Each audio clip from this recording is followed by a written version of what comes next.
Welcome everyone to Fixing Philanthropy for Communities. We are excited about today's webinar. We have a really great lineup and these folks will be introduced to you in a few minutes by Jan Masaoka, our moderator. Today. So I'm Jan Masaoka. I'm the CEO of the California Association of Nonprofits. We say CalNonprofits for short. And I want to welcome nearly 2,000 people today to this session. And particularly as Christina mentioned, but also just to point out that we do have closed captions today. So even if you can hear us, okay, sometimes it's fun to look at that too. And also a reminder to let you know that this is being recorded, and in a day or so you'll get a link to the recording so that you can share it if you'd like to. So we have kind of an amazing number, amazingly interesting people here for today. Today is the second of two philanthropic reform town halls. So this is the second of two, and our speakers bring very distinctly different backgrounds to them. So I'm going to introduce them a little bit more fully later, but just so you can see them now, raise your hand, speaker, okay, if I'm mentioning you, so they can see. Chuck Collins is with the Institute for Policy Studies and the person who is spearheading the emergency charity stimulus proposal. Farhad Ebrahimi, a philanthropist and social justice activist in Brooklyn. Assemblymember Buffy Wicks from California's state legislature, who earlier this year authored state legislation on donor advised funds. Dorsey from the Wallace Global Fund in Washington, D.C., and Latonya, a consultant to philanthropy and social justice nonprofits in Los Angeles. So welcome to all of you. I'm going to make just a few framing comments before we get started. Right. So as Edgar Villanueva said on the first town hall, philanthropy is having a reckoning. It's come to a moment of reckoning. And I think it's kind of inevitable that such a reckoning would happen given how fast and how large this sector is growing. So for example, just so a little bit of trying to minimize statistics here, but there are 120,000 foundations now in the United States, and they hold $1.2 trillion in assets. It's just an enormous sector that way. And just one nonprofit in the United States gets more charitable donations than any other nonprofit in the United States. And that happens to be a donor advised fund sponsor. That's Fidelity Charitable. And that's an indicator of how big the donor advised fund sector is growing, in addition to sort of the foundation sector. Because all these donations into donor advised funds and into foundations mean tax deductions for individuals making those donations, there's an inherently a public policy interest because tax monies are being used in what's happening with these foundations and donor advised funds. In California, we estimate that every year, $31 million in state taxes is not paid because of donations by Californians to donor advised funds. So that's $31 million in taxes foregone. And we can probably imagine that if the 31 million were added to the California state budget, it would be unlikely that the legislature would decide to divvy it out among the top 10% of Californian residents. But in fact, that is the top 10% who receives the benefits of charitable deductions. So there's kind of this mismatch because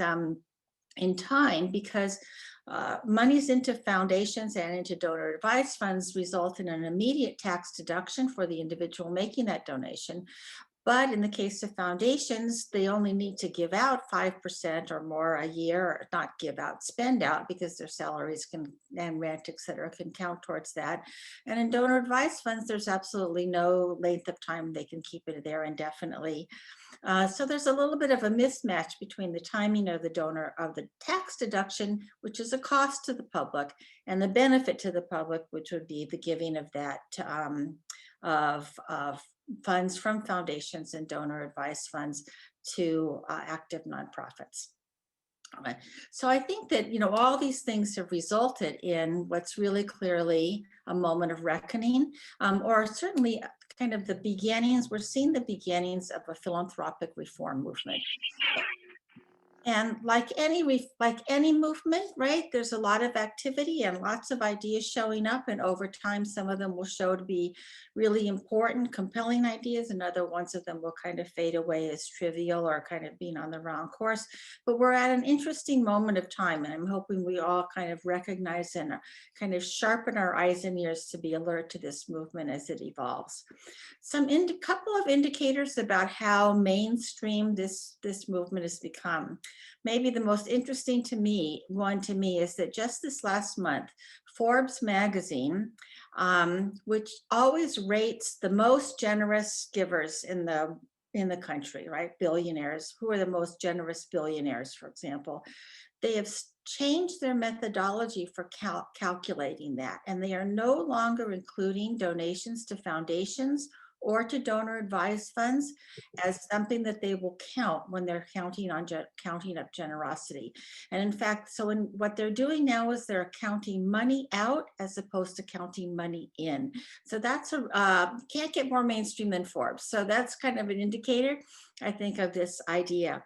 And another mainstream indicator is that in the CARES package that Congress passed for COVID relief, the bill specifically named private foundations and donor advised funds, saying that donations to those two types of institutions would not be eligible for the temporary COVID relief charitable tax deduction. So there's two examples from kind of indicating, again, indicators of how widespread and important this movement is starting to be. Now, to give you a little bit of a framework to think about the different aspects of this movement, one thing we can do is we can divide it into two sections. So kind of one is the voluntary approaches, of which probably the most famous one is Warren Buffett's giving pledge, where people pledge to give out a certain amount of money over their lifetimes. Another kind of voluntary philanthropic reform are the national standards that community foundations have established, for example, for procedures and accountability, those kinds of issues. So those are two examples of voluntary approaches. And then the other side is regulatory or involuntary approaches. And when we look at the regulatory side, there's kind of a couple of different zones we can put them in. One section is related to the charitable deduction. People that are working on changing the way the charitable deduction is structured. Sometimes they look like kind of small things, like, for example, an effort to eliminate or to reduce, for example, the charitable deduction for syndicated conservation easements, which is kind of a technical section where people kind of sell tax deductions to other people based on promising not to use land that they owned for development. So charitable deduction. A second kind of bucket here are the things that are related to private foundations. Issues such as, for example, raising the mandatory spend out rate from 5% to possibly a higher one, or not counting certain things, not allowing, for example, salaries of the foundation staff to be counted as part of that spend out. And then the third kind of set of reforms is related to donor advised funds. So we're going to look at all three of those today. All right, so that's the end of my opening comments. Usually when you have something like this, right, you start off with presentations and at the end you have a call to action, and we thought we'd do it the other way around today. So we're going to start with the call to action. And this, Chuck Collins is, if you've read only one thing ever about philanthropic reform, it's almost certain that the one thing you read was written by Chuck Collins, even though you may not have remembered that part of it. And in particular, his alliterative articles like Warehousing Wealth and Gilded Giving have just received enormous attention and made a huge difference. He's with the Institute for Policy Studies, which is proposing one particular set of reforms. So Chuck, turn off your mute button and give us the call to action first. Okay, thank you, Jan.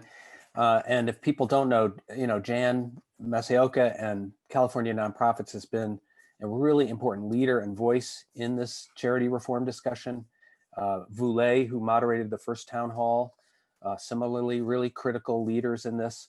And I'm just going to pick up really quickly from Jan's invitation to the call to action to say, part of the reckoning is how concentrations of wealth and power are affecting and disrupting and distorting philanthropy in this moment. that the rules governing philanthropy were shaped most recently in 1969. So 50 years ago, the framework was established for what Jan was talking about, the regulations, the private foundations, donor advised funds, charitable giving rules. And it's really, I think, the first town hall meeting, and I really encourage you to go back if you haven't and watch the video from that discussion, really laid out the case of why we should be concerned about the concentration of wealth, how it's affecting what we call top-heavy philanthropy, how more and more giving is by very wealthy individuals, and wealthy individuals primarily don't give directly to charities, they give through intermediaries like private foundations and donor advised funds. So more and more of the giving dollars are, if you will, stalled on their way to the recipient groups. And that's a threat to the independent sector. The nonprofit sector there's some perils there when so fewer and fewer donors have so much of the giving power. It has impact on the tax policy. We should be worried about the integrity of the tax system when wealthy donors can, for every dollar they give, they can deduct up to 74 cents in tax breaks. And it's really overall a concern about democracy when so few people have so much power and influence, including through charity. So I think that's really the call. And I think the call is to revisit the rules, to modernize them, if you will, or adapt them to the fact that we're in this period of enormous wealth imbalance. There's a very robust discussion going on now, I think, within the charity sector, but that discussion needs to broaden out beyond foundations and individual donors. It has to involve kind of the wider citizenry. And that's why we're having these town hall meetings, to engage and bring in more people. Just as the pandemic hit, we put forward, along with the Wallace Global Fund and Farhad and the Chorus Fund and several dozen other philanthropic leaders, a proposal for what we called an emergency charity stimulus. And you can find that at charitystimulusnow.org. You can find information about that. And it was really speaking to the concern that Jan talked about, that there's over $1 trillion in private foundations. There's 120 billion sitting in donor advised funds. What we're seeing is a warehousing of wealth. The rules governing private foundations are that they only are required to pay out 5%. Many of them treat that 5% as the ceiling, not the floor. And so they're limiting the amount of money flowing out. And donor advised funds have no payout requirement at all. So that's basically a design flaw. The donor gets a deduction when they put their money into the donor advised fund, but there's no incentive to move the money to the active charity on the ground. So the emergency charity stimulus proposal was to increase for 3 years in this pandemic moment that we're in, to increase the payout from 5% to 10%, to require that donor advised funds have a payout, to address some of the loopholes, like private foundations should not count as toward their 5% payout, a donation to a donor advised fund, and other sort of ways in which there's sort of self-dealing and money is being warehoused. And this proposal would, over 3 years, move an additional $200 billion off the sidelines to the front lines to active nonprofits and charities. And you may remember at the beginning of the pandemic, there was this big concern that, foundations are going to take enormous hits in terms of their financial assets. They're going to see enormous losses. Why would you be calling on them to increase their payout in this pandemic moment? We now know that foundation assets have not taken a hit, that actually they're like riding the rest of the market. There's an enormous swelling of wealth at the top. So all the more reason, I think, to provide an incentive, a mandate. There's all kinds of voluntary, as Jan said, there's voluntary initiatives of people stepping up in this pandemic moment and giving more. And Ellen Dorsey and the Wallace Global Fund is a kind of exemplar in that. And I hope she'll talk about it. But we don't believe that's enough. And we need to actually increase the mandate.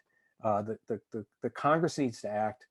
If that 200 million is moved, let's recall, it's already been paid for by the tax breaks that the wealthy donors already took putting the money into those foundations. So it's not going to cost anything more to the Treasury. Go ahead, Jen. Yeah, what's the status of this emergency charity stimulus? Is there a bill yet or a sponsor in Congress? So what we've actually been trying to do is attach it to the various stimulus proposals. So the DARES coalition, which is a bunch of patriotic millionaires and another network, have been trying to insert it. Obviously that has not happened. There's not as much of the things we hope to move.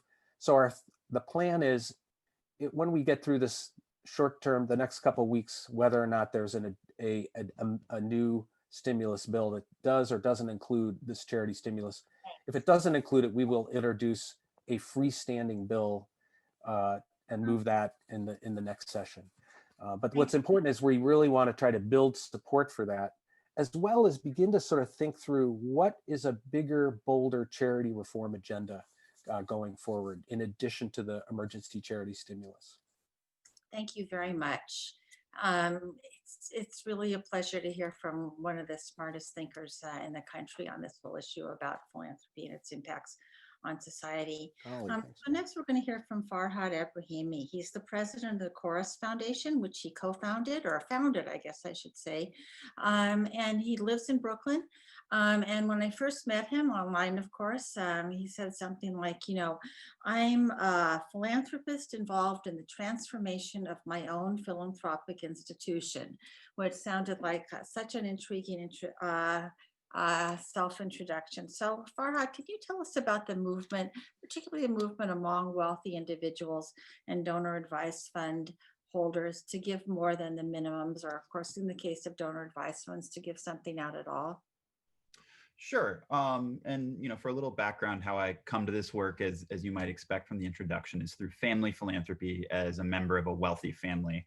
I am the lefty straight out of central casting in my family, my perspective on wealth and income inequality. And I've probably told my parents multiple times that the money was all stolen to begin with. So you can situate me there as one of the next gen family members. I'm also very much of my family in the sense that both my parents are refugees, my father from Iran and my mom from Cuba.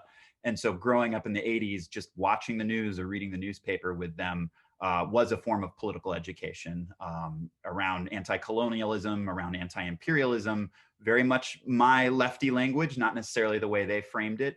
But really the idea of community self-determination has always resonated for me very deeply, given what my parents have told me about their respective experiences where they grew up. So about 15 years ago, I started the Chorus Foundation with some of the family and wealth that had been gifted to me. And it was really committing all of the financial resources under my control to this project. So when it comes to the question of how much to give, you might say I've had a pretty clear answer from the very beginning.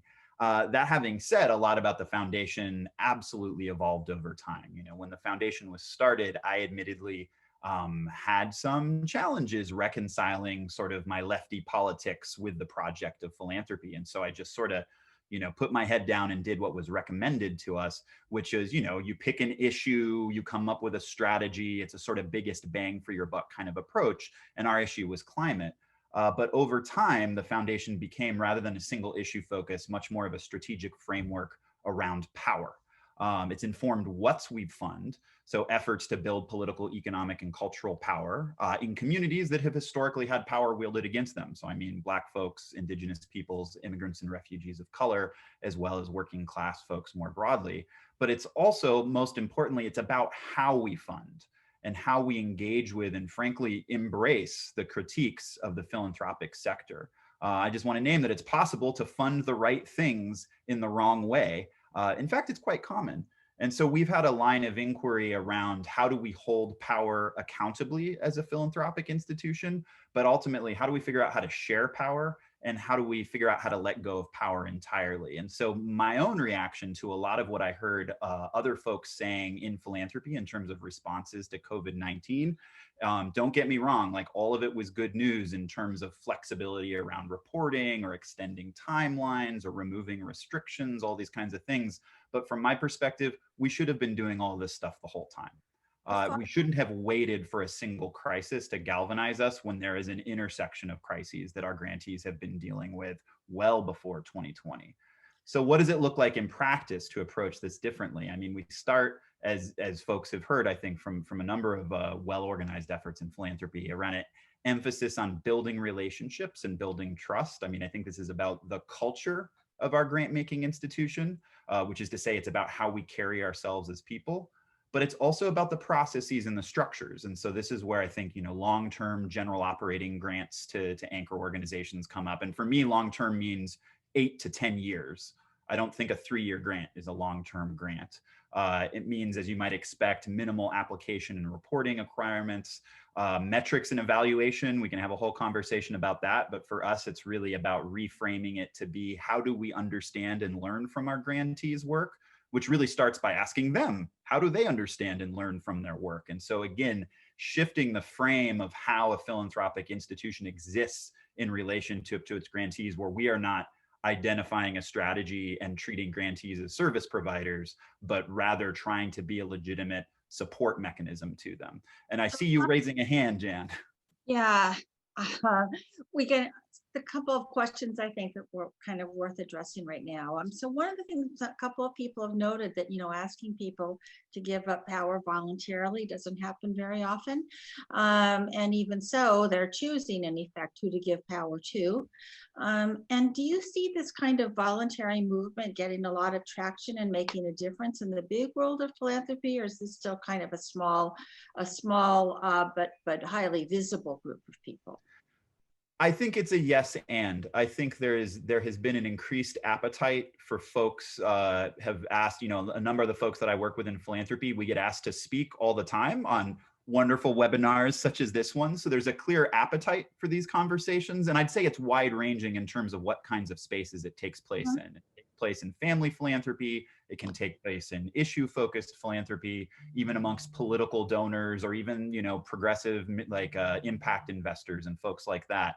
Have also been interested in these conversations. But I think the real test is, how do we get from a conversation, or how do we even get from persuading folks to actually thinking about what it takes to shift a given institution, whether it's a foundation or a family or an investment house, that having one person who's a member of that institution who's seen the light and wants to do things differently is not sufficient to transform the institution. And so a lot of what I think about is the internal organizing that's required to get these things to actually manifest externally. Thanks. That's interesting. And I feel like I should be asking for a grant from the Chorus Foundation. So that's just a joke, sorry. All right, so thanks very much for that. And it's very heartening to hear people like yourself talk in these terms. It means a lot to a lot of us. There is, as you said, there's a huge appetite for this kind of conversation among nonprofits and among foundations and philanthropy. And one person who's actually brought a lot of this conversation into a state legislature is Assemblymember Buffy Wicks. She is elected to the state assembly from California's East Bay, east of San Francisco Bay, that is. And she represents cities like Berkeley, Oakland, Richmond, and quite a few other cities. And here she is today, despite the fact that she has a very, very new baby. So we're especially honored to have her here today. So Buffy, I want to ask you, so what led you to bring this kind of legislation that would bring some transparency to donor advised funds? And what have you taken away from that effort? Sure. Thanks for having me, Jan. Appreciate it, and appreciate everyone getting on the Zoom today. One of many I'm sure y'all have on your schedule. You know, the reason why I decided to do this is, you know, fundamentally we have a social contract in this country, right? Where if you choose to give charitable giving, that then means that you don't pay taxes in that. And as someone who's a lawmaker, I vote on the budget every year. We're making tough budget decisions all the time. We're making especially tough budget decisions right now, given the current COVID economic fallout. And when I looked at the DAFs, having many conversations, both in the philanthropic community and with nonprofit leaders and others, you know, it became pretty alarming to me that we actually have no accountability on if DAF money is getting spent in the way that it's intended to be spent, you know, and the fact that, you know, in California, we estimate it's roughly about 300 million plus annually that doesn't make it into the California state budget. but yet we don't know if that money actually reaches the community in which it's intended to. I just felt like there needed to be a better understanding of, if this money was being spent the right way, and if it was reaching the community needed. And especially you look at what's happening with COVID, where our nonprofits are really struggling, and we're kind of in a perfect storm where their needs serving the community are at the highest peak. And yet, we want to make sure they get funded to do the work that they do. So decided to do a bill on it, actually have done 2 bills on it, and we'll continue to do work on it to bring about some stronger transparency. And I should say this all by way of saying, I believe in the goodness of people, and believe that I'm a big supporter of the philanthropic community, big supporter of our community foundations, and believe that most people really do want to get this money out there. But we just need more, in my opinion, regulatory tools to ensure that that is happening. And so, a lot of bills, including this bill from you, got stalled in the California legislature because COVID swept so many bills into kind of a bin, because the legislature didn't have time to look at all the bills that passed the lower house. Why do you think there is opposition from some people in philanthropy to transparency or to new kinds of payout requirements? And actually, Farhad, can I ask you the same question too? Can you repeat the question, please? Sure. Why is there resistance to transparency and payout requirements that's kind of throughout different parts of philanthropy? I mean, folks don't want you to know that they're not doing what they claim they do. I don't know how else to put it. Buffy, can you? Yeah, I'll just add to that. And so I've been working on this issue now for 2 years, and like I said, I had the first bill the first year of session, the second bill. They were slightly different bills, but elicited the same response, which was pretty broad opposition by the philanthropic community. A couple foundations were in with us on it and were supportive, but there was some really serious pushback, which did surprise me, because these bills, in my opinion, weren't overreaching, they weren't dramatic, they weren't, punitive, they weren't, they were really about more transparency. The second bill in particular was just simply putting the term donor advised funds and sponsoring organizations into code, because it currently is not in code. That's all it was about definitions. And the opposition was pretty robust, which did surprise me, frankly. But I do think, folks don't, I think, let me say this. I think the community foundations were concerned that this could have a negative repercussion for them with regard to donors potentially not giving. And I understand that concern. We want to make sure that donors are giving to our community foundations at the highest levels possible. I don't think that the actual bill would have had those negative ramifications, but that was their concern. So I think they were coming from a place of good intention on that. But I do think that we have to have more transparency around this money. Like I said, it comes out of our tax base. And when I'm making decisions on if, streets are going to get, paved, if schools are going to get funded, if our social safety net's going to be funded, we need to have as much of those resources as possible. And if they're sitting in a DAF not being spent, that's not okay with me. And so that needs to get fixed. One of the statements made in opposition is that the bill would have exposed donors, so the donors' names would have been exposed as to where they were giving, and people were afraid that would hamper giving. So would your bill have in fact revealed donor names and where they were giving? Not at all. And I also do a lot of privacy work in addition to work in this space. And so I'm very conscientious and sensitive to that. It would have revealed no information about the donors whatsoever. And in terms of their identifiable information, in terms of who they are. It was just about kind of, again, putting the language into our statute into code so we can have a better understanding of, and frankly, it was sort of a first step in terms of, giving the AG a little bit more to work with in terms of looking at an overview of DAFs in the state of California. And we still, I'm planning on working on this next year, and I'm open to ideas on what we think we can do. I crave smart ideas in this space and others. And so if folks have ideas on what we should be doing, and again, I'm at the state legislature, this is not federal legislation, but at the state legislature, what we can be doing to ensure that we have that transparency in a way that does protect privacy, I'm open and all ears. Thank you. I just want to point out to our participants that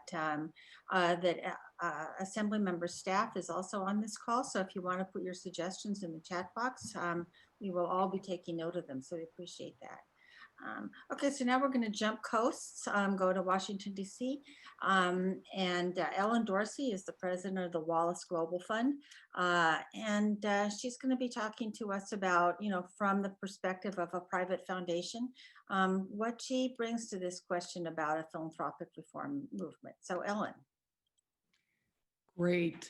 Good day, everybody. Thank you for having me, for having Wallace Global Fund participate in this call.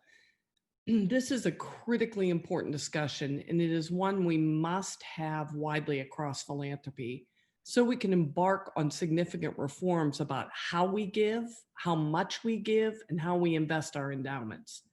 As the world confronts intersecting and compounding crises of economic, racial, gender, and climate justice, we need a philanthropic sector that is fit for purpose. COVID, the resulting economic crisis, the climate emergency are all barreling down on us precisely at the time when our democracy is at its weakest. The corporate capture of democracy and the hijacking of policy to serve special interests makes all of these crises extraordinarily difficult to address. Corporate capture means less regulation, less taxes, less public funding for social services, from healthcare to childcare. And it's a vicious cycle. The greater the capture, the less representative the government, the less funds go to the majority, more accrues to the wealthy, which pours money back in to propagate the system. Only structural change will fix it. Most of philanthropy's wealth was generated within this system. Boards are often comprised of individuals who made their own wealth or came to power in this system. Real systemic change is never at the center of philanthropic debate until the consequences of not doing so are dire.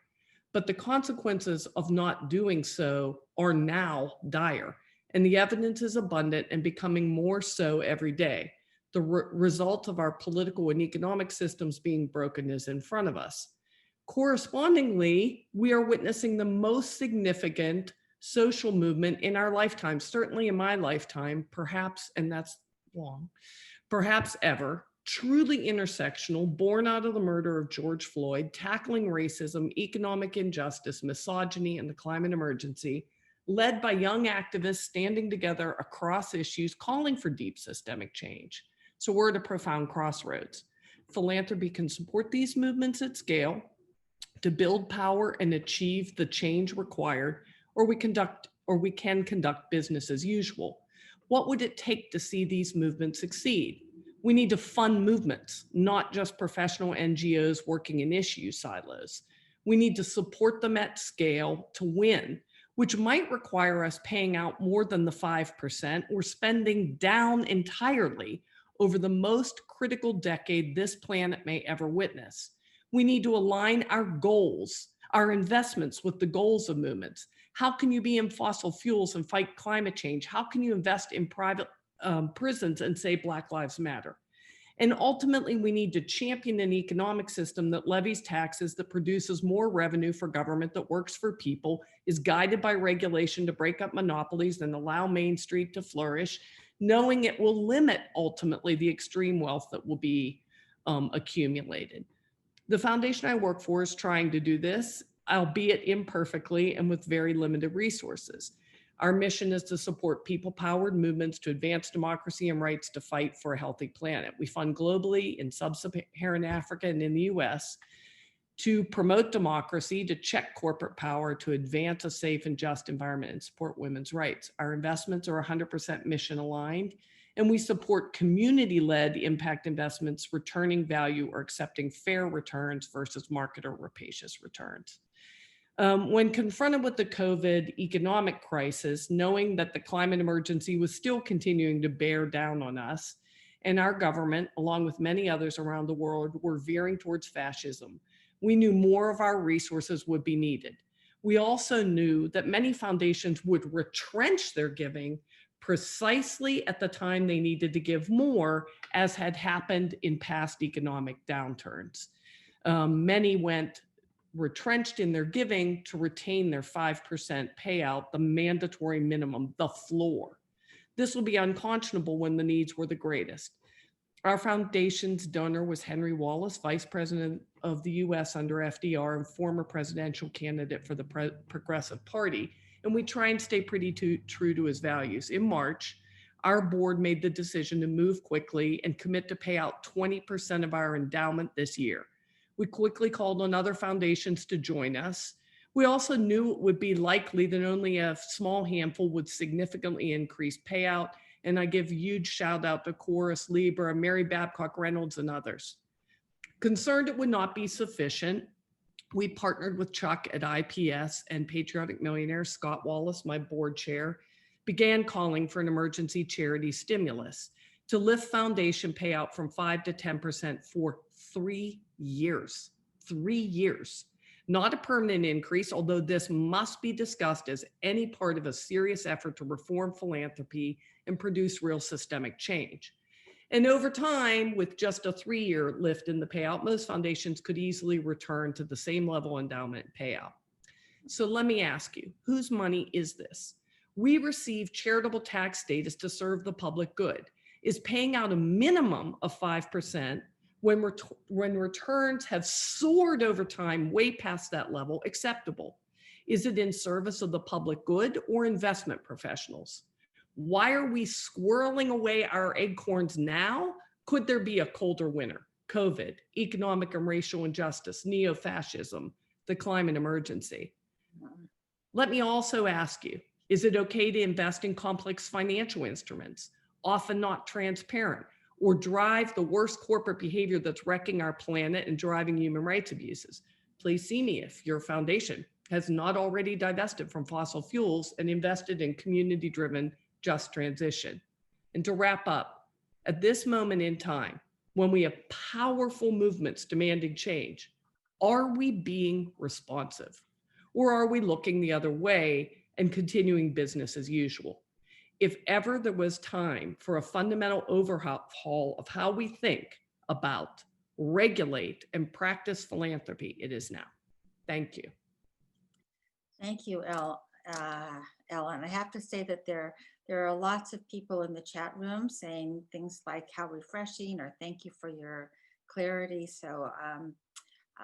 So thank you very much for those comments. I have kind of a follow-up question. So you're talking about supporting the 3-year payout questions, right, as part of the emergency situation. And you said something like this is the coldest winter we can ever imagine, right? But so do you think that in that kind of in a far-reaching way that we should be talking about, is perpetuity overall a good idea, just not a good idea right now because of all these different crises coming together? Or do you think that something should be done permanently about the concept of perpetuity in foundations?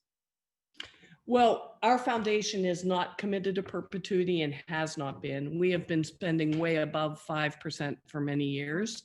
And our 100% mission aligned investments have been doing really well.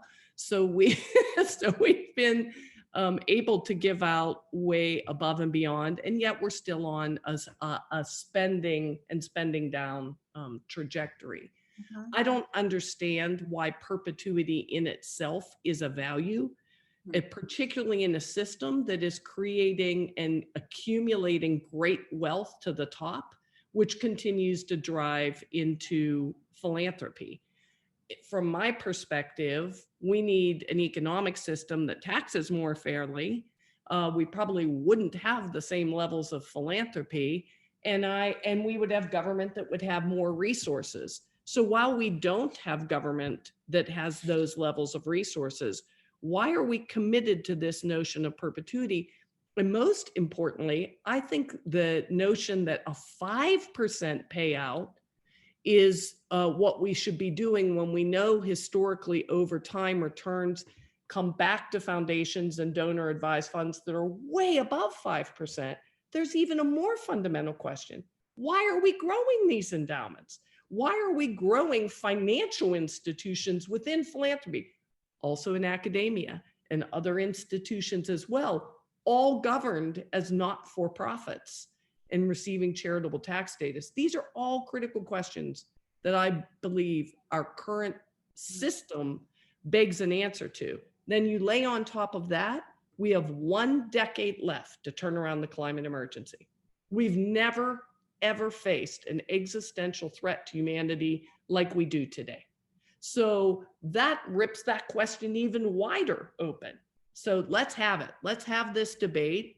And sometimes we can have a respectful debate, but we need to sometimes take the gloves off and put things on the table and not be afraid to offend our colleagues by calling the question. You know, again, I'd like to lots of jump people- in on that if I can. Yes, please. So, I mean, amen to everything that Ellen has just said. And also to say that, you know, one of the most common questions that we get as a spend down foundation, both from grantees and from folks in philanthropy, is, well, what happens when you go away? That might be great. That might be a good 10 years of 10-year general operating commitments and democratized decision-making and all that kind. But what happens when Chorus disappears? And this is why for us, there has to be a commitment to structural shifts in the way the economy works, where the grant making is taking place. So a lot of the work that we do, yes, we fund staff time for organizing or campaigns or things like that, but we're also funding community-led economic development. We're also using grant money to put it in community-controlled loan funds. We're putting grant money into participatory budgeting so folks can exercise the muscles of democratic decision-making off of resources, because all of these things are structures and processes that, if they are truly successful, will outlive the foundation. And so by spending down, we are, catalyzing a shift in the way resource allocation and investment can happen in specific geographies, which means when we're gone, we're not pulling away a bunch of consumptive economic resources, because we've actually provided some amount of regenerative economic resources, allowing folks to buy land, buildings, putting money into funds, buy the means of production, all that kind of stuff, as well as the infrastructure, the grassroots intermediaries, all those pieces that will make it easier to move other capital resources into the community after the fact. So if we just spent down and we're a great funder, but then disappeared and weren't open to funding all of those things, which, by the way, we didn't come up with. Our grantees came to us and said, we want to be less dependent on you. Like, we like you, Farhad, but we don't like how dependent we are on you. And so it was really a co-designed strategy to not just spend down, but to view ourselves as a caterpillar who's handing over its material body to create some butterflies. Ellen, it looks like you wanted to add something too. No, I was just nodding vigorously in agreement with my colleague Farhad. I think it's important to recognize his point that funding systemic change and investing, using our investment capital in community-owned businesses and economic alternatives are really integrally linked to spending your wealth down in real time and setting up systems, systemic change, institutions and practices. Thanks so much. We have one more speaker, and then we'll go to some of the, many hundreds of questions that we have for our speakers today. So Latonya Slack is our next panelist. She lives in Los Angeles, and she's had so many different positions. I don't want to name them all, but in particular, she's the former executive director of the Black Women's Health Project of California and the former senior program officer of the James Irvine Foundation, one of California's largest statewide foundations. Now she's a consultant to many foundations as well as to social justice organizations in Los Angeles, particularly organizations in communities of color. So Latonya, a lot of the leadership in this philanthropic reform movement, kind of understandably, is coming from foundations and from wealthy fund holders, for example, from think tanks, and from universities. So nonprofits in some ways are afraid to speak out on some of these issues because of fear of their funders being unhappy with them. But so, as Ellen pointed out, right, we're seeing this huge social unrest and social movements right now. Black Lives Matter, Justice for Breonna Taylor, Me Too, immigration rights movements, right? And so what are there connecting dots between this kind of wonky policy stuff and these social movements? Yeah, I definitely think so. Thanks, Jan. And interestingly enough, interesting to point out, the last time that there was real, reform discussion was 1969, right? I think that Chuck brought up, and there was some question around perpetuity that was discussed, but the pushback was so, harsh that they actually took it off the table. And so the proposal was that, no foundation would last beyond, I think, 25 years after the founder died, and people had a fit. So, I think we need to think about this issue, right? The connection of the dots, in that we're used to seeing philanthropy shift and create opportunities when there's a crisis at hand, right? Like right now we're dealing with COVID, natural disasters. We saw shifts after Hurricane Katrina. We've got things going on now. Some of the great people on this panel have talked about flexible grant funding, pooled funds, flexible grant making, the principles of trust-based philanthropy that have come out. And we've seen philanthropy shift in response to these social movements, right? Me Too, immigrant rights. And all of these ways are incredible. And right now we've got an international pandemic and a huge consciousness raising around the value of human lives, human rights and human lives. But I really want to think about and want to share, these are all around what I like to call philanthropy's funnel practices, being able to shift how they give and support communities. It's that external impact. And we celebrate this, right? Folks on this call are amazing. There are other people that are doing amazing things, but we say, oh, it's wonderful. Now, this foundation is now in the 21st century, and now they're providing multiple year support. And now we only have to provide an annual report as opposed to a quarterly report. I'm being somewhat facetious because these are great practices and we want encouragement, but that's all it is encouragement, right? The change is glacial. And in the meantime, there's lots of harm being done by these foundations and philanthropy in the name of doing good. So regardless of what happens, grantees and potential grantees are on the receiving end of funds. And no matter, how amazing or creative or innovative, it's still a tactic. And when you talk about reform, it's still a matter of the fox watching the hen house. And so what can you do, right? You have pool funds are great, right? But nobody ever says to the foundation, or, rarely says to the foundation, yeah, how big is your contribution, right? Do you have a water bottle when it really should be a water tank that you're giving, right? In terms of the money. So there's a lot of sort of things that are done and things that aren't done in traditional American philanthropy. And I think, when we talk about what we know about philanthropy and what actually happens, the silence is deafening, right? That gap is really, really big, and it's also deafening. So to put the burden on nonprofits and communities to make these changes is unfair and is also not appropriate when their burdens are massive and the risks are really, really high. It's great when there are, grantees that have the relationship with funders to actually be able to say to them, hey, we want to be less dependent on you, like Farhad has mentioned, right?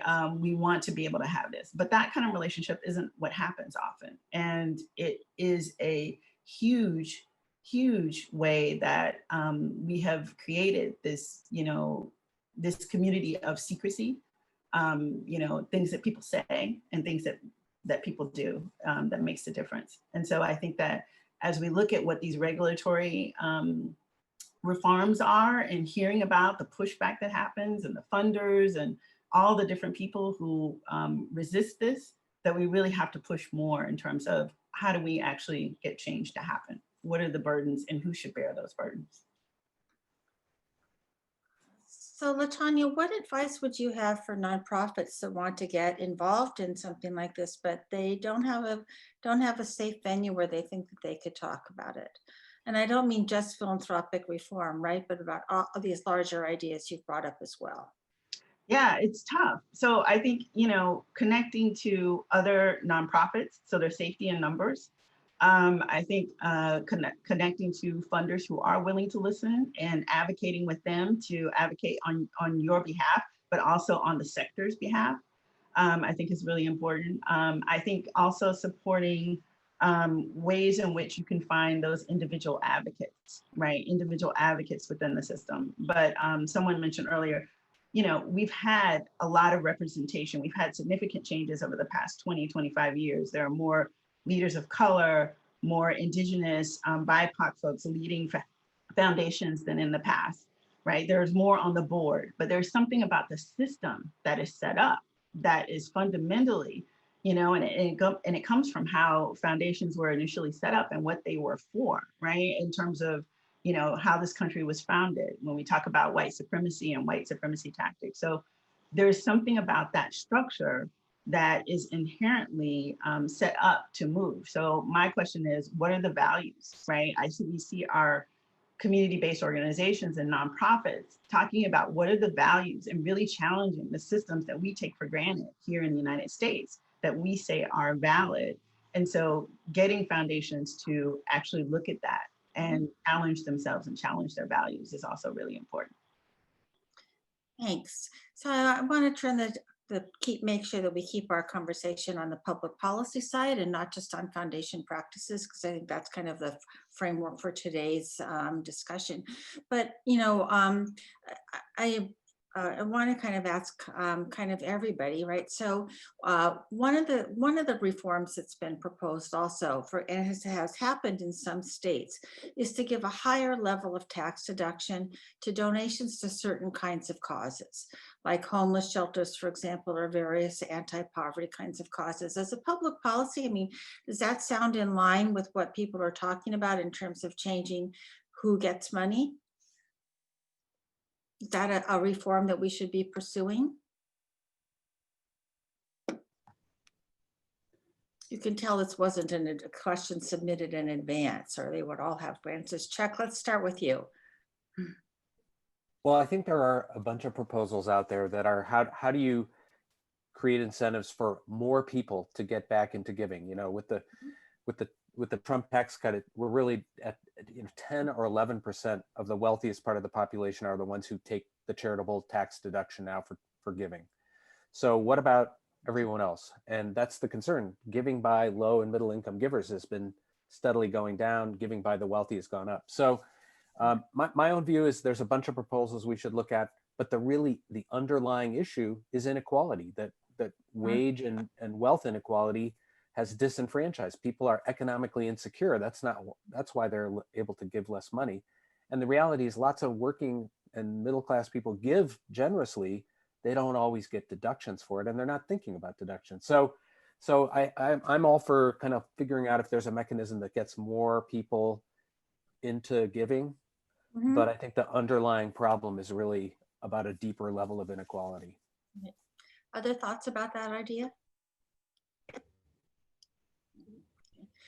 So another kind of thread in this philanthropic reform movement is one called the Initiative to Accelerate Charitable Giving. And I know that they're scheduled for a public launch on Giving Tuesday, so we don't want to, but I'm wondering, and it's a proposal that, for example, eliminates the way that current DAFs or donor advised funds are currently structured and allows for kind of two types, one that would expire in 15 years, all the money would have to be given out in 15 years, another one with a little bit more complicated aspects, and also includes some things about private foundations, for example, that expenditures on salaries and rent would not be counted towards spend out, and maybe more controversially that a private foundation's transfer of assets to a donor advised fund would also not count towards spend out.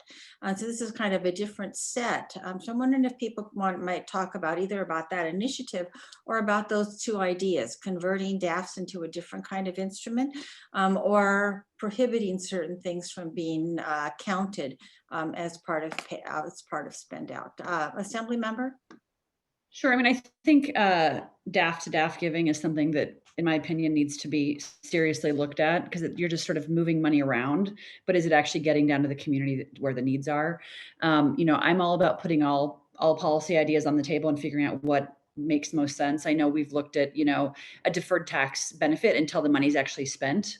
So you can give millions, but you're not going to get the deduction until the money actually hits the ground where it needs to be, which I think would then incentivize donors to say, okay, let's get this money out as quickly as we possibly can because I want to get that tax deduction. We've seen reported stories of December 31st, all this money goes into DAFs, and the tax deduction is received, but then who knows when it actually goes into the community. So that's another idea, and it's tricky at the state level to figure out how we would do that given federal law. And I should also say anything in the state level, at least in California, when we're talking about dealing with taxes, requires a 2/3 vote of the state legislature, which is a lot more difficult than a majority vote. And I will say, you know, in the experience I had, we had such a hard pushback from the community foundations, and legislators love their community foundations. You know, these are the foundations they work with that fund their nonprofits. And so politically, it is more difficult when the community foundations are pushing back against any kind of reforms. So that's some of the political reality I dealt with also in trying to move these bills forward, that we have to figure out, you know, that piece of it. So any reforms we're talking about, you know, we're going to have to sort of address that and deal with the political realities of that. You know, it was not easy to get the bill that I had that was just focused on definitions through the assembly. You know, that was uphill. I find in code. And so I also want to think, and we have a pretty progressive legislature here in California. So that's some of the other just context as we think about the reforms that we want to do. Now, it doesn't mean we shouldn't aim high, but we also need to be smart in terms of how we move these types of reforms forward and who's at the table and what that conversation looks like. Any other comments on other kinds of reforms you've heard about or considered? No, okay. I would, well, go ahead and let Ellen. Yeah, go ahead, No, Ellen. go Chuck. I'll go after you. All I was going to say is I think this, just what Buffy, Assemblywoman Wicks said was absolutely right. Foundations should not be able to count a donation to a DAF as part of its 5% payout. It's great that, you know, billionaire John Arnold agrees with that, has stepped up to sort of push for a proposal to accelerate philanthropy. I guess what I'm most concerned about is how do we build a bigger movement that will be a countervailing power to the trade associations, the self-interested trade associations that are just going to try to stop any change, because this is a bigger issue than the philanthropic sector. It's really about our money, democracy, tax policy, all those concerns. So, you know, I think part of the hope of these town meetings is we will begin, you know, to form a coalition that has more power to, because the public is there. I mean, most people don't understand what a DAF is and how private foundations get subsidies to live forever. But when they learn about that, they're appalled. When the wider public will understands, like, these people get a tax break and then they have their private DAF account forever to invest in impact investing, maybe they're giving it away. People are appalled.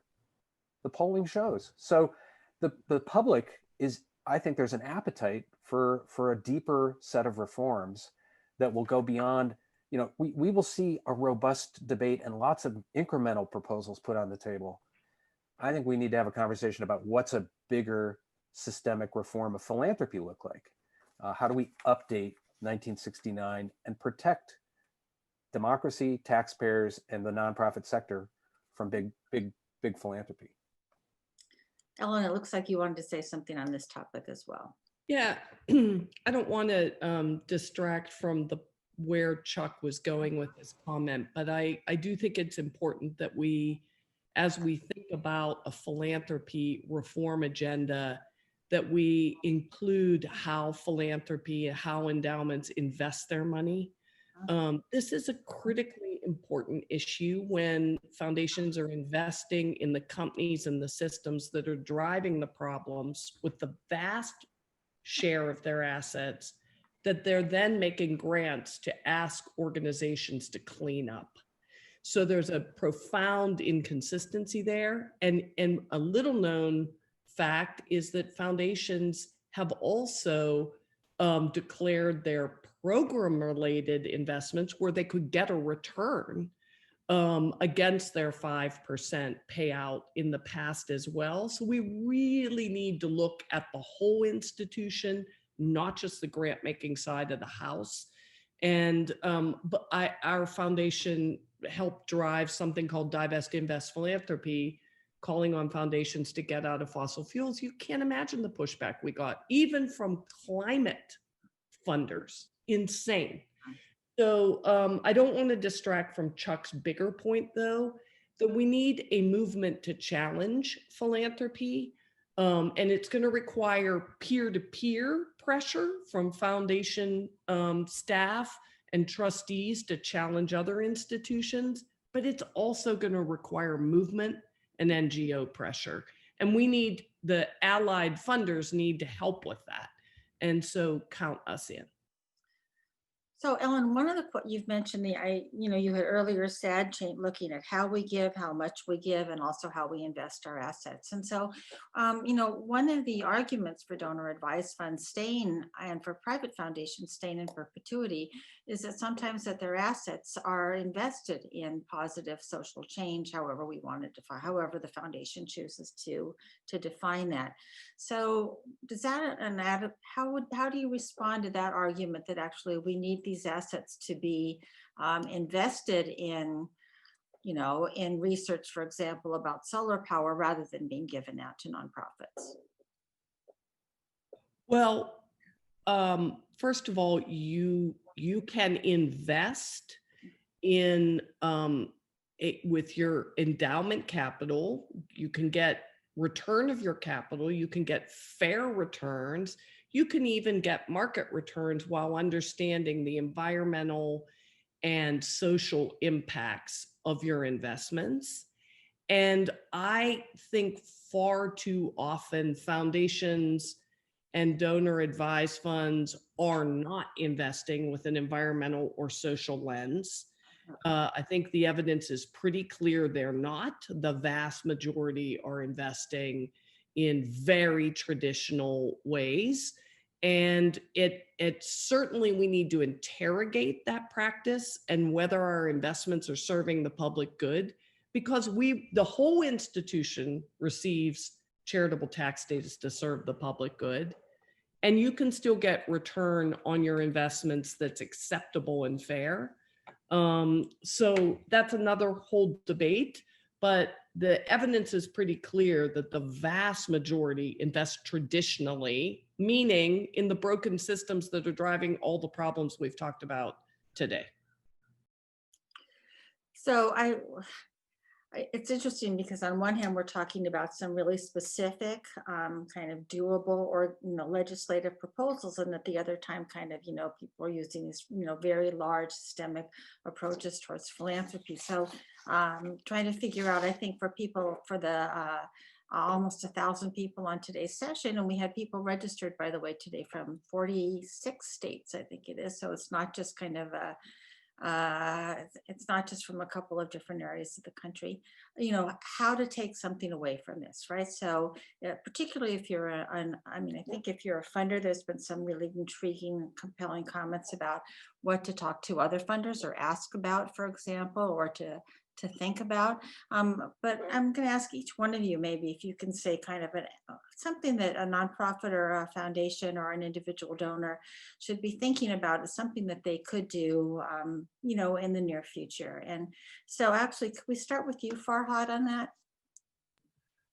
Well, I'll just read out something I just posted in the chat, which is, as funders, I think we need to ask ourselves, are we here to support the kind of transformative change that will address fundamental challenges in our society? Or are we here to manage our own financial holdings in perpetuity, making those resources available to social change work only as markets will allow us? Like, those are two very different approaches to the project of philanthropy. Everything else comes after that, whether it's the individual behavior change or that's the structural policy reforms, depends on what do we think the role of philanthropy actually is. So, Assemblymember, tell us what your thoughts are as you're thinking about what should people be thinking about as a takeaway from this. Sure. I mean, I think the biggest thing, again, kind of bringing it back to the political realities that I dealt with in moving these bills, the counterbalance to the community foundation's opposition was the nonprofit community standing up and saying, we need change now. And that is what gave a lot of my colleagues the ability to vote for the bills that I did move through. And so that voice is absolutely critical. And I think it's challenging for nonprofits because they don't want to be seen as biting the hand that feeds them, but it's critical. And especially when you act en masse and you organize en masse and you see, we had hundreds of nonprofits across California signing letters of support. And that's what we could point to as that's what I could say to my colleagues to say, look at these, 37 nonprofits in your community that are supporting this bill. I get that your community foundation's opposing it, but look at who the people who are actually doing the work on the ground want these reforms. And so nonprofits speaking up to their legislators is absolutely critical to this. to the foundation side and the DAF holder side, I want you at the table to help me figure out what these reforms are. I want to find those that want to work for reform, that, that have these creative ideas, that are willing to come to the table. We had very few foundations that were willing to support the bills that I was working on. And I had a lot of private conversations with foundations who were like, oh, I'm with you, but I don't feel like I can actually be out there publicly. Well, it's time to decide which side of history you want to be on. So those are kind of my two takeaways for different stakeholders in this process. Great. Thanks so much. That's a pretty big question, right? What side of history do you want to be on? Latonya, your thoughts on this topic about takeaways? Yeah, I think I just want to illuminate that there is a reckoning that's happening in our world, and power is shifting. And it's shifting in a way that people do have to decide where they want to be, and how they want to wield the power that they have. And so while I think it's important to have awareness in forums like this, and it's important for nonprofits to get involved, I really think it's about, just as we learn, in terms of shifting around white supremacy and practices that have happened in this country, it's important for those with power to think about how to make it safe for nonprofits to advocate, how to, share that power and shift resources. And that if you are in that position, to figure that out and to actively engage in it and put money towards it and to fund it and support it. Thanks so much. Ellen. Three quick things. Fund through the lens of movements, not just transactionally in thinking about individual NGOs, but fund thinking about power. 2, invest consistent with your values. And 3, give like we have a decade left to reverse the course we are on, because that's what it is. Thanks. Okay, Chuck, it's kind of our final speaker and one of the organizers and co-hosts of these 2 town halls. You've thought so deeply about so many of these issues for such a long time. How can you boil all of that knowledge and thinking down into, say, 10 words? If you haven't already, sign on at charitystimulusnow.org, right? So that's, and if you're a foundation, when you go there, you'll find that there's a separate sign on, and there's a list of over 600 foundations and funders who are signing on and speaking out. So what Ellen talked about, the importance of peer-to-peer engagement among funders, and just recognize that your national trade associations are going to fight this and lobby this, but they don't really speak for everybody. The Community Foundation Trade Associations does not speak for all community foundations. The Council on Foundations does not speak for all foundations. They are opposing this because they want to protect foundation perpetuity, the right to exist forever. So that's the conversation we want to keep pushing. So sign on. And if you're not a funder, if you're not a foundation, sign on, because what we're trying to do is build a movement that includes the leaders of foundations, but also includes the nonprofit leaders like Jan and Latonya and others who have spoken out or taking enormous risks sometimes to challenge these rules.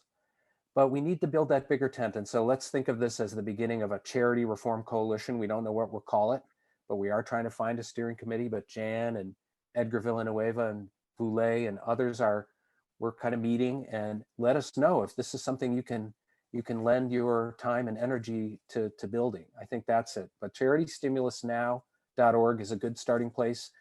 That package of short-term reforms can help us build the power in this pandemic moment to push the system, and then let's have the discussion about what should be the other rule changes, and who do we want to ally with, and in terms of a bigger movement. Thanks. Just as we close, I just also want to remind people to thank people behind the scenes from CalNonprofits, Christina Dragonetti on tech support, and Lucy Salcido Carter, our policy director, who's been managing the literally hundreds of questions coming in, and to Karen Broom, who has been doing the closed captioning today. And so thanks very much to our panelists and to our co-hosts, and everybody have a great action-filled overthrowing the system rest of your day. Thanks very much and bye.